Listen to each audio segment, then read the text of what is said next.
நடந்து செல்லும் ஹரிச்சந்திரனிடம் சுக்கிரன் தான் ஏற்கனவே யாகத்துக்கு கொடுத்து வைத்த பொருளை கேட்டு வாங்குமாறு விஸ்வாமித்திரர் தூண்டிவிட்டார். எல்லாவற்றையும் இழந்து விட்ட ஹரிச்சந்திரனால் அவன் கேட்டதை கொடுக்க முடியவில்லை.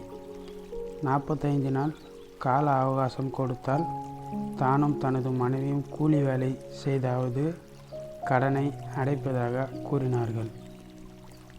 ஆனால் சுக்கிரன் அதை ஏற்கவில்லை. உன் மனைவியையும் மகனையும் விற்றாவது பணம் கொடு என்றார். அதற்கு தோதாக காலகண்ட ஐயர் அழைத்து வந்தான். காலகண்ட ஐயர் தனது அடிமைகளாக சந்திரமதியையும் லோகிதாசனையும் வாங்கி கொண்டு சுக்கிரனுக்கு சேர வேண்டிய தொகையை கொடுத்தார். அதோடு விடவில்லை. விஸ்வாமித்திரர் இவ்வளவு நாள் சுக்கிரன் அலைந்ததற்கு கூலியும் பேசி முடித்த விஸ்வாமித்திரருக்கு தட்சணையும் கேட்டார்கள்.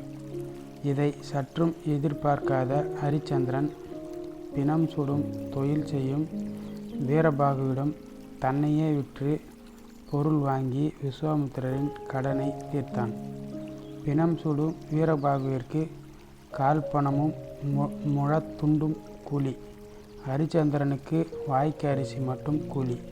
வாய்க்கு அரிசியை பசுவுக்கு கொஞ்சம் கொடுத்து பாவத்தை தீர்த்த பிறகு ஹரிச்சந்திரனுக்கும் அவனுக்கும் என்று துணை நிற்கும் அமைச்சன் சத்தியகீர்த்தியும் சமைத்து உண்பார்கள். காலகண்ட ஐயர் பணம் கொடுத்து அடிமையிலாக சந்திரமதியையும் லோகிதாசனையும் வாங்கியதால் வீட்டு வேலைகள் அனைத்தையும் அவர்கள் தலையில் கட்டினார்கள். பச்சை பாலகளான 10 வயது லோகிதாசனை பசுக்களை மேய்க்கவும், சாணம் அள்ளவும், விறகு வெட்டவும், பூ கொய்யவும் இடைவிடாமல் பயன்படுத்தினார். சந்திரமதியை துணி துவைக்கவும், சமையல் செய்யவும், விறகு அடுப்பில் வெந்து சாகும்படி வேலைகளை கொடுத்து கொண்டே இருந்தால் காலகண்டி.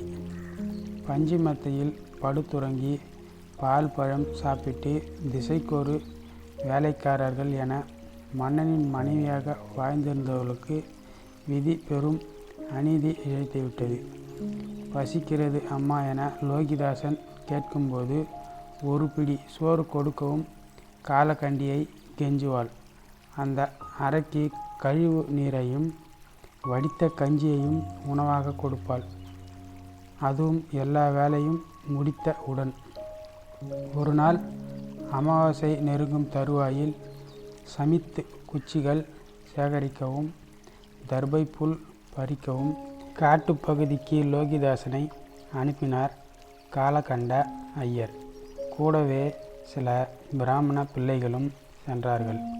உச்சி வேளையில் தர்பை புல் சேகரித்து கட்டாக கட்டும்போது நாகம் ஒன்று லோகிதாசனை தீண்டிவிட்டது.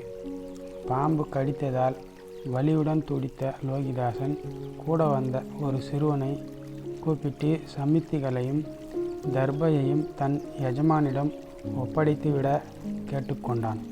தன் தாயை பார்த்ததால் இந்த பிறவியில் தன் தாய்க்கு எந்த உதவியையும் செய்ய முடியாததற்கு மன்னிப்பு கேட்டதாக கூறி உயிரை விட்டான். இதற்கு வருணனுக்கு கொடுத்த வாக்கு கூட காரணமாக இருக்கலாம். லோகிதாசன் இறந்த செய்தியை பிராமண சிறுவர்கள் காலகண்ட ஐயரிடம் தெரிவித்தார்கள். சந்திரமதியிடம் இந்த செய்தியை சொன்னால் வேலையை பாதியோடு நிறுத்திவிடுவார் என்று எண்ணிய காலகண்ட ஐயர் வேலையை முடித்த பிறகு லோகிதாசன் மறைந்த செய்தியை கூறினார். வேர் இழந்த மரம் போல் மயங்கி விழுந்தாள் சந்திரமதி. கதறி துடித்தாள்.